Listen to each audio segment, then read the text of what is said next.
everyone, it is TorontoUnicorn, and I get asked a lot, what swinger websites do people meet people on? And I would say there's a lot of them out there: SDC, FetLife, even just Facebook. You can go and Google yourself some Facebook swinger communities. There's lots of ways that you can meet people, but that's just half the battle. Then you need to be able to get them to respond to your DM. And so I have given some coaching to some people who either joined my fan page or have paid for my one-on-one Zoom coaching for mostly lifestyle newbies who want to get kind of like a crash course from me. And you can get information on that on my Toronto Unicorn website if you're interested for yourself. But basically they keep asking, like, I've been trying for months. I think I write really well, constructed DMs or emails, whatever you want to call them, but I'm getting no bites. And so sometimes, I'm always tough love with people. Like, I'm very honest. And so I'm not going to be like, oh, I don't know what is wrong, as it's blaringly obvious to me what is wrong. So I can't speak for everybody in the swinger lifestyle, but I will tell you the top 5 reasons you're not getting a response to your DMs. Number 1, you don't have face pictures. For example, if you're a male-female couple trying to meet other couples or singles and you only have pictures of your hot wife's body, pass, because the guy matters too. The guy is a variable that needs to be factored in for whoever is going to be swinging or potentially swinging with you as a couple. And so many couples just put pictures of the hot wife or the hot wife's boobs, and they forget that the guy matters, right? I don't care if you don't have a good recent shot. Go fucking inside and take one. Like, it is just so important that you represent who is showing up in this relationship when you are trying to swap with people and connect with people. The second reason is because your DM fucking sucks, okay? If you're like, hey, or like, hey there, or hey sexy, like, straight up, don't even respond, just swipe delete, because what a low effort message. And I can imagine how many of those hays go out to, like, I love that I use a different voice for that. We know that you're splattering your hays or how are yous all over the internet, and we're not special. It's just such a low effort reach out. It's like a tap on the shoulder, and that might have been good for you when Facebook poking was a thing, but in this lifestyle, you need to give people a reason to want to write you back. You need to give them a reason to even click on your profile.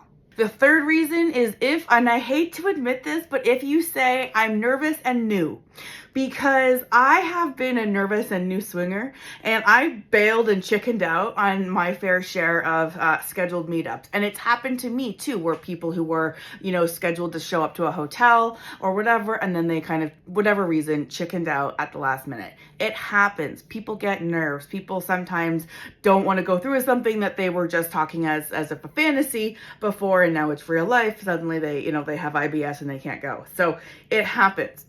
But one of the biggest red flags for me, as somebody who's experienced and comfortable in the lifestyle, is when somebody's like, oh, I'm nervous and new. Do you want to talk about having a threesome? Because for me, I would say, okay, I might be able to connect with this couple, but most likely than not, they're just going to use my conversation to have a couple sexy nights with themselves and then forget all about me and forget about the meetup. Because for them, it's the idea of a threesome at this point, maybe, versus having one. I actually have a rule as an experienced single woman swinger that I don't sleep with brand new couples. I need that guy and that girl to be battle tested. And what do I mean by that? I need to know that they've already experienced, like, having sex with someone else and their fucking marriage didn't blow up, because then I'm like, okay, I'm more inclined to, like, have fun with them. I don't want to be anyone's trial balloon of whether or not they want to be a swinger. And I know other swingers like me. Just sometimes we like the newbies. We like to have that excitement, of that new experience with somebody. But if it's an online and you're trying to get somebody's attention, saying I'm new kind of screams, will you be my tutor, in a way? And not everybody wants to be a lifestyle tutor. So if you are new, that's fine. Everybody's new, but you don't always have to lead with that. You could even just use different words like, oh, I'm curious and we're exploring, because it just kind of lightens the whole, hey, like, I'm a lifestyle tourist. Do you want to show me around? I just got a funny visual. The number 4 reason is that you guys did not read the profile and you asked something that was clearly answered in the profile, and therefore you've wasted our time. That's how I feel about it. For example, if a profile says no single males and you're a single male and you reach out being like, hey, I think you're pretty. Do you want to hang out or talk? It's really disrespectful to the couple who have already said no single males, right? And so that's just one example, but there's other examples. If a couple is full swap or soft swap, meaning they like to have, penetrative sex with somebody else or not.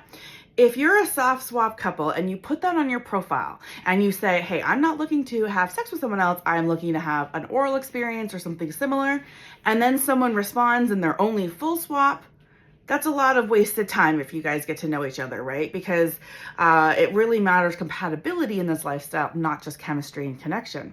So read the profiles before you reach out and ask something like, hey, what are you into, or whatever. And you can also get bonus points by saying something in your message that shows that you read their profile. For example, you could say, hey, I saw that you're interested in, this has a hobby, so am I. Or I see your pictures on your profile have some great cooking dishes. Do you like to cook?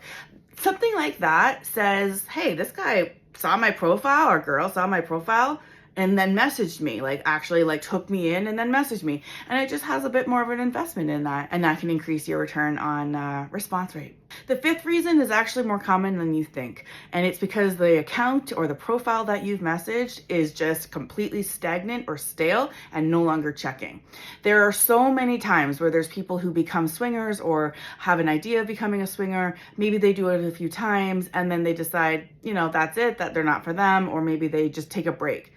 But that doesn't mean their profile's not still active on all these sites, right? So you could see a lot of single women profiles that maybe they're fucking married now, who knows? But the point I'm trying to make is at one point in time, these people's profiles might have been active and untrue.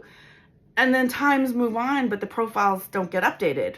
So if you're not getting a response to a really carefully well crafted message and you've got some good pictures and you put some investment in, it could have nothing to do with you. It could be because this profile was, a relic of the past.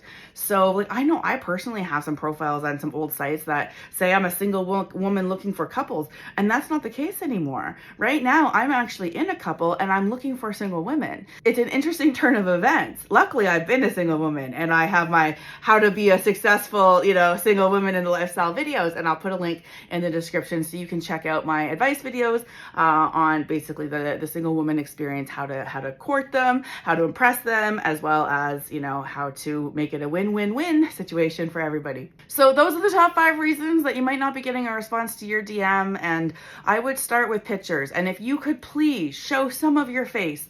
I understand it's scary to put yourself out there in a community of people and be like, oh, here's what I look like. You might get recognized for your work. You might have reasons. I understand that. But there are still ways to show whether you are objectively attractive and still hide your identity. Have you ever seen those big black box that you could just put over the eyes? That can help. So then people can see, oh, they've got nice teeth. They have a nice hair there, then they can assess attraction even if they don't know who you are. But if you are putting up pictures with a big, emoji icon where your head's supposed to be and you're showing your body, that's still a level up from not showing anything, but it's not enough. No offense, but what if we're not interested in you and how you look up top? What if you look like a dumbass? What if you look like somebody who, like our ex-boyfriend? What if it's just not a match? I don't want to wait until we're, meeting at a hotel to find that out. So the more you put up front, the more investment you are making in your success in terms of your swinger lifestyle messages and stuff. So check out my website, TorontoUnicorn.com, under the swinger tips category. I've got lots of articles posted on websites that you can visit to check out other swingers, some tips for hosting your very first swinger home, hotel party or house party, and everything in between. So please don't forget to like this video and hit subscribe. And also, this video, as well as all my other videos, are going to be retroactively put up on Spotify in video format under my Real Sex Club and Swinger Lifestyle podcast. I've had this podcast in audio format for a few years now, and it was basically an audio cut of my entire YouTube channel for the most part. But now, because podcasts have advanced, I'm thinking I'm actually going to put the actual videos that I put on YouTube on Spotify. And from here on out, especially, no more censorship when they go on Spotify. So I hope that you know that I'm in a lot more places other than YouTube, and you can find me all over the place. So thanks everybody. And if you have any other suggestions or advice for other people on how to get a response to their DMs, especially in the swinger sex positive lifestyle, leave a comment and I'll make sure that I pin the best one.